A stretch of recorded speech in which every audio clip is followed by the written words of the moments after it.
हमारा टॉपिक है important governors of British India.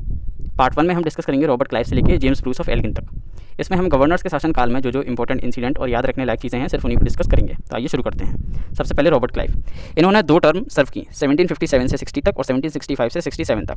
23 जून 1757 प्लासी का युद्ध। इस युद्ध में बंगाल के नवाब सिराजुद्दौला अपने सेनापति मीर कासिम की धोखाधड़ी के कारण हार गए।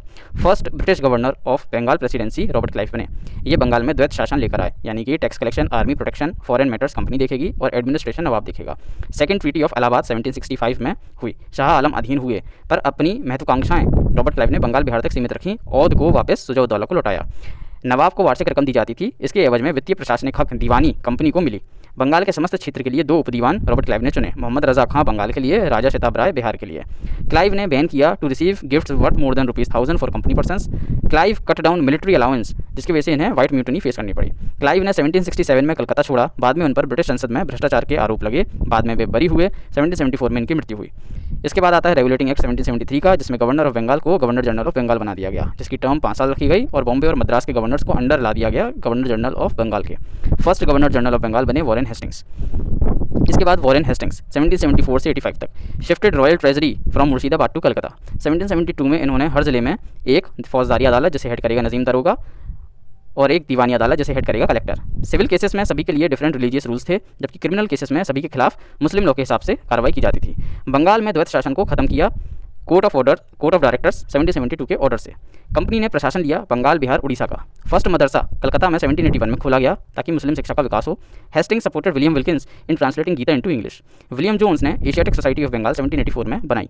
हेस्टिंग्स ने मुगल शासक के लिए 26 लाख वार्षिक पेंशन रोकी। फर्स्ट इंडियन न्यूज़पेपर पब्लिश्ड हुआ द बंगाल गजेट 1780 में जेम्स अगस्टस हिक्की के द्वारा। Supreme court in Calcutta 1774 after regulating act 1773 ruled by English law. First आंग्ल मराठा युद्ध 1775 से 82 तक, जिसमें ट्रीटी ऑफ सालवाई हुई 1782 में, और सेकंड आंग्ल मराठा युद्ध 1780 से 84 तक, जिसमें ट्रीटी हुई मंगलौर की 1784 में। पिट्स इंडिया एक्ट 1784 पास हुआ, जिसके अगेंस्ट में थे वॉरेन हेस्टिंग्स, और इसी कारण इन्होंने रिजाइन किया फरवरी 1785 में। इन्हीं के शासनकाल में बोर्ड ऑफ रेवेन्यू एस्टेब्लिश किया गया और हेस्टिंग्स को रिलेट किया जाता है रिंग ऑफ फायर पॉलिसी से। इसके बाद अर्ल कॉर्नवालिस 1786 से 93 तक और फिर 1805 ऑल पावर्स ऑफ डिस्ट्रिक्ट्स दे दी कलेक्टर्स को। एबॉलिस्ड फौजदारी अदालतें विद इंडियन जजेस एंड 4 मूविंग कोर्ट्स बनाई, 3 बंगाल के लिए 1 बिहार के लिए। कॉर्नवालिस कोड 1793 में पास किया, जिसमें कंसोलिडेशन ऑफ पावर्स की गई। इंक्रीज सैलरी ऑफ पुलिस और ज़मींदारों से पुलिसिंग के राइट्स ले लिए गए। Ban on private capacity business on members of company. Founded district police थाना विद 1 दरोगा इन चार्ज फॉर इंडियंस। इनके शासनकाल में जो हाईएस्ट पोस्ट थी आर्मी में वो थी सूबेदार जमादार, और पब्लिक एडमिनिस्ट्रेशन में थी मुंसिफ अमीन सादर डिप्यूटी कलेक्टर। 1793 में परमानेंट सेटलमेंट की पॉलिसी इन्हीं के शासनकाल में आई, जिसे बनाया था जॉन शोर ने। इसमें तय किया गया जमींदार देंगे 10/11 हिस्सा भू राजस्व का, जो था लगभग 90%, और जमींदार अपने पास रखेंगे 1/11 हिस्सा भू राजस्व का, जो था लगभग 10%। Zamindar are independent to set rates of land revenue applied in Bengal Bihar Orissa Banaras Madras northern areas. Cornwallis called father of public service in India. Treaty of alliance concluded with the Nizam and Marathas by lord Cornwallis in 1790। Third Anglo Mysore war इन्हीं के time हुई। इसके बाद John Shore 1793 से 1798 तक policy of non intervention इन्होंने अपनाई, यानी कि अहस्तक्षेपवाद या अहस्तक्षेप की एक विदेश नीति, जिसकी यह धारणा है कि राजनीतिक शासकों को अन्य राष्ट्रों से संधि करने से बचना चाहिए, फिर भी कूटनीति जारी रखनी चाहिए और सभी युद्धों से बचना चाहिए जब तक वह प्रत्यक्ष आत्मरक्षा से संबंधित ना हो। जॉन शोर के समय में ब्रिटिश संसद ने 1793 में चार्टर एक्ट पास किया। सर जॉन शोर के काल में निज़ाम और मराठों के बीच 1795 में खुर्दा का युद्ध लड़ा गया। इस समय जॉन शोर ने अहस्तक्षेप की नीति का पालन किया। उसने केवल अवध के मामले में हस्तक्षेप किया। आसफ उद्दौला की मृत्यु के बाद अवध में उत्तराधिकारी की समस्या शुरू हो गई थी। आसफ उद्दौला वजीर अली को नवाब बनाना चाहता था, किंतु सर जॉन ने उसकी एक न चलने दी। उसने आसफ उद्दौला के दूसरे पुत्र साअदत अली को नवाब घोषित किया एवं उसके साथ संधि कर ली। इसके बाद मार्क्वेस वेलेज़ली, ये खुद को लायन ऑफ बंगाल कहते थे। इनका शासनकाल 1798 से 1805 तक रहा। गवर्नर ये पहले रहे चेन्नई के 1797 से 1805 तक, बाद में ये 1798 में बंगाल के गवर्नर बने। इनके टाइम में सेंसरशिप एक्ट आया 1799 का। इंट्रोडक्शन हुआ सब्सिडरी अलायंस का 1798 में विद हैदराबाद 1798 में, तंजौर 1799 में, अवध के साथ 1801 में, पेशवा के साथ 1802 में, बरार एंड भोंसले के साथ 1803 में, सिंधिया के साथ 1804 में, जोधपुर जयपुर मचेड़ी बूंदी भरतपुर होलकर्स ने सब्सिडरी अलायंस को एक्सेप्ट नहीं किया। फोर्थ एंग्लो मैसूर वॉर 1799 में हुई, जिसमें टीपू सुल्तान मारा गया। Established fort William college Calcutta में 1800 में। This was for selected candidates in public service till 1854। In 1806, first college for Indian administrative officers opened in Haileybury, England. Raj Bhavan at Calcutta was established in 1803. He annexed much territory after his brother Arthur and General Gerard, later first Viscount, Lake, defeated the Maratha confederacy of states in the Deccan, peninsular India. He forced the state of Oudh to surrender numerous important cities to British, and he contracted with other states a series of subsidiary alliances by which all parties recognized British power. Wellesley's annexations and the vast military expenditure that he had authorized alarmed the court of directors of the East India Company. In 1805, he was recalled, and soon afterward he was threatened with impeachment, although 2 years later he refused an offer of the foreign secretaryship. इसके बाद आते हैं sir George Barlow 1805 से 1807 तक। इनके समय में important घटना वेल्लोर सिपाही म्यूटिनी 1806 में हुई। 1805 में पेश किए गए सिपाही ड्रेस कोड में बदलाव की वजह से ये वेल्लोर सिपाही म्यूटिनी हुई थी। हिंदुओं को उनके माथे पर तिलक लगाने और धार्मिक वस्त्र पहनने से मना कर दिया गया था और मुस्लिमों को अपनी दाढ़ी और अपनी मूछों को ट्रिम करना अनिवार्य कर दिया गया था। इसे भारतीय स्वतंत्रता का पहला युद्ध कहा जाता है।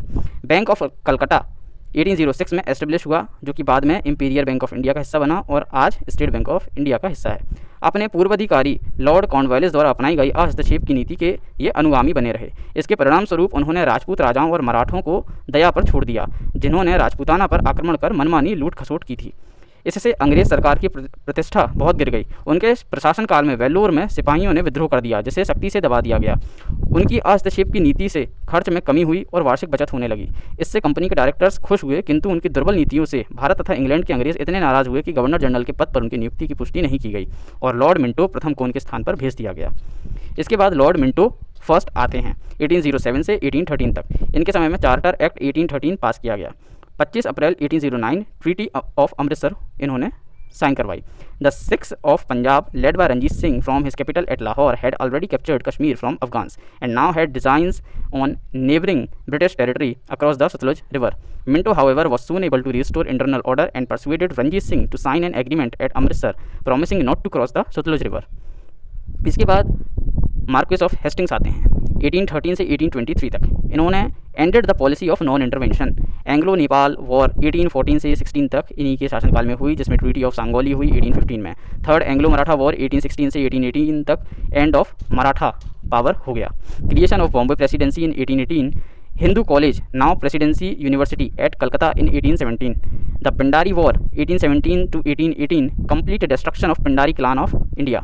Establishment of Royotwari system in Madras 1820 में. Establishment of Mahalwari system in Northern India 1822 में. Taken off ban on press and make guidelines for press. Tennessee Act 1822 पास हुआ इन्हीं के शासनकाल में। इसके बाद अर्ल एमहर्स्ट आते हैं 1823 से 1828 तक। First Anglo Burmese war 1824 to 26 हुई। East India Company defeats Burmese king Bagyidaw and annexes Assam, Manipur, Arakan and Tenasserim. Treaty of Yandabo 1826 में हुई। East India Company humiliates and extracts 1 million pounds from the Burmese king. Establishment of Sanskrit college at Calcutta 1824 में। Barrackpore mutiny of 1824 during the first Anglo Burmese war इन्हीं के शासनकाल में हुई। Indians were made to feel by the British as inferior and their demands were handled in insensitive manner. Dress rehearsal of mutiny of 1857 at Barakpur in 1824. Indian sepoys had a taboo of going by sea which called Kalapani. Even till Chittagong to take their belongings there were no bullocks. Complaints not listened. Result ये हुआ कि soldier जो हैं उन्होंने मना कर दिया Burmese fight में जाने से, क्योंकि उनके सामान को ले जाने के लिए कोई भी गाड़ी या व्यवस्था नहीं कर पा रहे थे अंग्रेज़। ब्रिटिश ने सिपॉइज़ की जो डिमांड थी उनको मानने से मना कर दिया। The sepoys revolted and drove away the British officers. For 2 days the cantonment was under the sepoys which were led by one hero Binda. British asked sepoys to surrender. They refused. European troops launched a full-scale assault on the Indian sepoys and they were overpowered और इस तरह Barrackpore mutiny को दबा दिया गया। इसके बाद Lord William Bentinck आते हैं 1828 से 1835 तक। He was governor of Madras in 1803। 1806 में इन्होंने ban on having religious mark on forehead and बली, इसका रिस्पॉन्स हुआ Vellore sepoy mutiny. 1833 charter act, governor general Bengal बना दिए गए governor general of India. Raja Ram Mohan Roy plus William Bentinck ने एंड किया सती प्रथा को 1829 में। Bentinck made law illegal to get sati under section 17 law of 1829। Bentinck and कॉलोनल स्लेमन ने एंड किया थग्स को 1830 में। एस्टेब्लिश कलकत्ता मेडिकल कॉलेज 1835 में। Macaulay recommendations English made basis for education. Bentinck ने अनेक्स किया मैसूर को 1831 में और कूर्ग को 1834 में। Appointed Indians to top post. Highest post Sadar Amin ₹700 per month salary. 1833 charter act, no discrimination in entry of someone in company in name of religion, caste, colour, birth. इनके शासनकाल में बैन किया गया फीमेल चाइल्ड किलिंग को। इसके बाद sir Charles Metcalfe आते हैं 1835 से 36 तक। Took off control on press. Press पर जितनी बंदिशें थीं इन्होंने उनको मुक्त कर दिया, इसलिए इनको मुक्तिदाता ऑफ इंडियन प्रेस बोला जाता है और ये इन्होंने किया था 15 सितंबर 1835 को। People of Calcutta were eager to celebrate, so they erected a noble building on the banks of the river Hooghly to contain a public library. They called it Metcalfe Hall. Establishment of Calcutta Public Library in 1836, currently known as National Library of India. Repealed 1823 licensing regulations. 1830 में एक statement दी गई Metcalfe के द्वारा। ग्रामीण समुदाय गणतांत्रिक है और उसके पास वह सब कुछ है जिसकी उन्हें ज़रूरत है और ये गांव किसी भी विदेशी संबंध से मुक्त हैं। कई राजे महाराजे आए और गए, क्रांतियां होती रहीं, लेकिन ग्रामीण समुदाय इस सबसे अछूता रहा। ग्रामीण समुदाय की शक्तियां इतनी थी मानो सबके सब अपने आप में एक अलग राज्य हों। मेरे विचार से तमाम आक्रमणों के बीच भी भारतीय लोगों के बच पाने का मुख्य कारण यह भी रहा। जिस तरह की आज़ादी और स्वतंत्रता में यहाँ के लोग प्रसन्नता से जी रहे हैं, उसमें प्रमुख योगदान इस व्यवस्था का ही है। मेरी इच्छा है कि गाँवों के इस संविधान को कभी छेड़ा ना जाए और हर वह खतरा जो इस व्यवस्था को तोड़ने की दिशा में ले जाता हो उससे सावधान रहा जाए। इसके बाद 1836 से 1842 तक के लिए आते हैं अर्ल ऑफ ऑकलैंड। इन्होंने ट्राईपैट्रिया ट्रीटी की 1838 में बिटवीन ब्रिटिश शाहसूजा अक्रूल Afghan traitor and Maharaja Ranjit Singh against Dost Mohammad Khan. First Anglo Afghan war हुई 1840 से 1842 के बीच। British army massacred by the strong Afghan army and militia during the 1842 retreat from Kabul, worst British military disaster. अफगानों के साथ युद्ध में ब्रिटिश आर्मी को बहुत ज़्यादा लॉस झेलना पड़ा और वापस आना पड़ा। Termed as most unsuccessful governor general of India, the earl of Auckland. Bank of Bombay 1840 में एस्टेब्लिश किया गया, जो कि बाद में इंपीरियल बैंक ऑफ इंडिया और आज स्टेट बैंक ऑफ इंडिया का पार्ट है। First Bengali daily newspaper Sambad Prabhakar was published in 1839। Tattwabodhini Sabha को देवेंद्र नाथ टैगोर ने 1839 में बनाया। The Afghan policy of Lord Auckland was criticised and he was replaced by Lord Ellenborough in 1842। इसके बाद आते हैं लॉर्ड एलनबरोग 1842 से 1844 तक। Ended first Anglo Afghan war. Bank of Madras बनाया 1843 में, established, later imperial bank of India का पार्ट बना और आज स्टेट बैंक ऑफ इंडिया का पार्ट है। सिंध का कंप्लीट मर्जर हुआ ब्रिटिश स्टेट में अगस्त 1843 में। दास प्रथा को एबॉलिश किया 1843 एक्ट 5। संडे एज हॉलीडे 1843 से स्टार्ट हुआ। ग्वालियर वॉर इनके शासनकाल में हुई 1843 में। British defeat Marathas. War with Gwalior in December 1843 designed to keep its large army out of hostile hands frustrated these plans and the directors exasperated by Ellenborough's arrogant self will resolved in April 1844 to recall him. और इसके बाद एलनबरोग को वापस बुला लिया गया। इसके बाद हेनरी हार्डिंग आए 1844 से 1848 के बीच।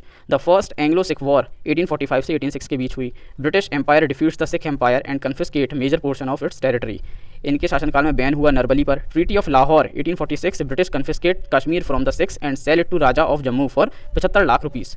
ट्रीटी ऑफ भैरोवाल 1846 में अल्पवयस्क महाराज दिलीप सिंह के संरक्षण हेतु सेना का लाहौर में रहना स्वीकृत हुआ और इसके लिए प्रतिवर्ष 22 लाख रुपए का खर्च खालसा दरबार को वहन करना था। अंग्रेज़ रेजिडेंट को असैनिक और सैनिक शक्तियाँ प्रदान कर दी गईं। इनके शासनकाल में एस्टेब्लिशमेंट हुआ रूरकी इंजीनियरिंग कॉलेज 1847 में, जो बाद में IRT रूरकी बना। Began construction of Ganga canal and developed plans for an Indian railway system. He encouraged education by offering government employment to college educated locals and sought to suppress human sacrifice. इसके बाद the earl of Dalhousie आए 1848 से 1856 तक। Doctrine of lapse इन 1848। इसके अंतर्गत सतारा को 1848 में, जैतपुर संभलपुर बगाट को 1850 में, उदयपुर MP 1852 में, झांसी 1853 में और नागपुर 1854 में इन्होंने एनेक्स कर लिया। The second Anglo Sikh war 1848 से 1849 के बीच हुई। The British totally defeats the Sikh empire. Merger of Punjab in British state 29 March 1849 को। Kohinoor gifted to Queen Victoria. Alleged misconduct with 2 English doctors और इसके रिजल्ट में इन्होंने एनेक्स कर लिया सिक्किम को 1850 में। First telegraph line was laid between Diamond Harbour to Calcutta in 1851। Second Anglo Burmese war 1852 में हुई। The sole aim of Dalhousie was to humiliate and annex more of Burmese territories. Burma was attacked unprovoked, annexed lower Burma and Pegu. Charter act 1853 में pass हुआ। Company board can no longer do recruitment. Competitive exams शुरू किए गए company में आने के लिए और एज रखी गई 18 से 23 year. Father of Indian railways Dalhousie को बोला जाता है। First passenger train between Bombay and Thane 1853 में चली। पोस्ट ऑफिस एक्ट इन्हीं के शासनकाल में 1854 में पास हुआ, जिसमें use of post stamps start हुआ इंडिया में। एस्टेब्लिश्ड पब्लिक वर्क्स डिपार्टमेंट 1854 में। चार्ल्स वुड डिस्पैच 1854 में आया। Anglo vernacular schools in districts, government colleges in main cities. Santhal rebellion 1855 में हुआ। 15,000 Santhals were killed by British army during the rebellion. Elephant were used to destroy Santhal dwellings. Religious disabilities act 1856 में आया। Establishment of summer capital at Shimla. बैंड इन्होंने किया अपने समय में female infanticides completely and human sacrifice in central province Odisha and Maharashtra. इनके बाद आए कैनिंग 1856 से 1862 के लिए। Last company governor general of India, first British crown appointed, और ये बने वॉइस रॉय ऑफ इंडिया, पहले viceroy of India. Hindu widows remarriage act 1856 में इन्हीं के शासनकाल में आया। इंडियन रेबिलियन ऑफ 1857 इन्हीं के वक्त हुआ। After this revolt the British crown took control over India directly. Administrative reforms किए गए। University of Calcutta, university of Bombay and university of Madras setup की गई 1857 में। 1857 में सीएजी की पोस्ट को बनाया गया। The government of India act 1858 लाया गया। पोस्ट ऑफ मुगल सम्राट को खत्म किया गया। सिस्टम ऑफ बजट इंट्रोड्यूस किया गया। Formation of imperial civil services शुरू की गया। Indigo revolt in Bengal in 1859 से 1860. Revolt had a strong effect on the government, which immediately appointed the Indigo Commission in 1860. Commission report EWL Tavernethy, जिन्होंने कहा not a chest of indigo reached England without being stained with human blood. इसी के result में and to the repressions of indigo planters by creating the indigo act 1862। Enactment of Indian penal code in 1860। 1858 में Macaulay code को as law accept किया गया। 1861 में high court act आया। 1861 में इंडियन काउंसिल एक्ट आया और end of doctrine of lapse इन्हीं के शासनकाल में किया गया। Establishment of archaeological survey of India 1861 में बाय अलेक्जेंडर कनिंगम, जो कि बाद में इसके पहले डायरेक्टर जनरल भी बने। Introduced portfolio system which gave foundation for cabinet system. 1866 में हाई कोर्ट आगरा में बनाई गई, जो कि बाद में शिफ्ट की गई इलाहाबाद 1875 में। इनके बाद आए द अर्ल ऑफ एल्गिन 1862 में, जो कि 1863 तक रहे। इनके शासनकाल में establishment of Calcutta high court 2 July, Bombay high court 14 अगस्त और मद्रास हाई कोर्ट 15 अगस्त इन 1862 की गई। इनके समय में वहाबी मूवमेंट को सप्रेस किया गया। Movement centred around Patna. Stress was to condemn any change into original Islam and return to its true spirit. Led by Syed Ahmad Barelvi, wake of 1857 revolt, it turned into armed resistance, a jihad against the British. Movement was fully suppressed after 1870. British also introduced the term sedition in the Indian Penal Code of 1870 to outlaw speech that attempted to excite disaffection towards the government established by law in India. Died in 1863 as a result of heart attack. तो ये था हमारा part 1। देखने के लिए thank you.